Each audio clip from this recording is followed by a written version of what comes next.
जनवरी 28 हमारे प्रतिदिन की रूटी मिनिस्ट्रीज़ की ओर से आप सभी सुनने वालों को मसीह में प्रेम पूर्वक सलाम। आज के हमारे संदेश को लिखा है डेव ब्रेनन ने, जिसका शीर्षक है परमेश्वर के अनुग्रह का उपहार। और आज के पवित्र शास्त्र का भाग है इफिसियों 4 अध्याय 4 से लेके 8 आयत तक। एक ही देह है और एक ही आत्मा, जैसे तुम्हें जो बुलाए गए थे अपने बुलाए जाने से एक ही आशा है। एक ही प्रभु है, एक ही विश्वास, एक ही बपतिस्मा, और सबका एक ही परमेश्वर और पिता है, जो सबके ऊपर और सबके मध्य में और सब में है। पर हम में से हर एक को मसीह के दान के परिमाण के अनुसार अनुग्रह मिला है।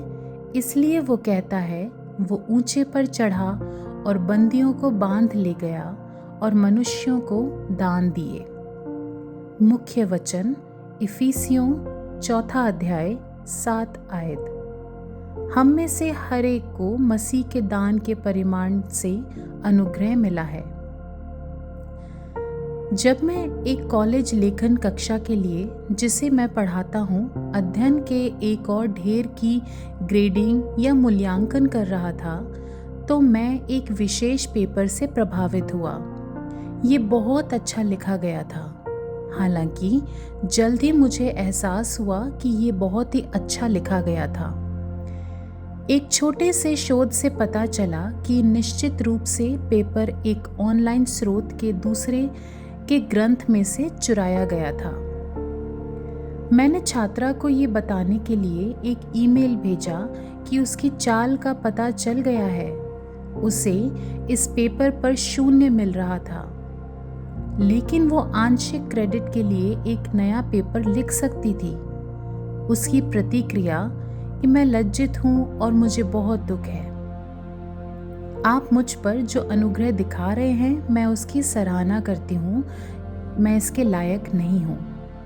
मैंने उसे ये कहकर जवाब दिया कि हम सभी को हर दिन यीशु का अनुग्रह मिलता है, तो मैं उसे अनुग्रह दिखाने से कैसे इनकार कर सकता हूँ। ऐसे कई तरीके हैं जिनसे परमेश्वर का अनुग्रह हमारे जीवन को सुधारता है और हमें हमारी गलतियों से मुक्त करता है।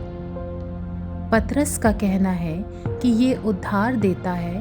हमारा तो ये निश्चय है कि प्रभु यीशु के अनुग्रह से हमारा उद्धार हुआ है। पौलुस कहता है कि हमें ये पाप से बचाने में मदद करता है। तुम पर पाप की प्रभुता ना होगी, क्योंकि तुम व्यवस्था के अधीन नहीं वरन अनुग्रह के अधीन हो, जैसा लिखा गया है रोमियो 6:14 आयत में। और एक स्थान पर पतरस का कहना है कि अनुग्रह हमें सेवा करने की अनुमति देता है। जिसको जो वरदान मिला है, वो उसे परमेश्वर के नाना प्रकार के अनुग्रह के भले भंडारियों के समान एक दूसरे की सेवा में लगाए। अनुग्रह ये परमेश्वर द्वारा स्वतंत्र रूप से दिया गया है। क्या हम इस उपहार का उपयोग दूसरों को प्यार करने और प्रोत्साहित करने के लिए कर सकते हैं? आप अपने जीवन में परमेश्वर के अनुग्रह को सबसे अधिक कब महसूस करते हैं? ऐसे कौन से तरीके हैं जिनसे आप आज दूसरों पर आश्चर्यजनक अनुग्रह दिखा सकते हैं? स्वर्गीय पिता, मुझे दूसरों के साथ बातचीत में आपका अनुग्रह साझा करने में मदद करें। आमीन।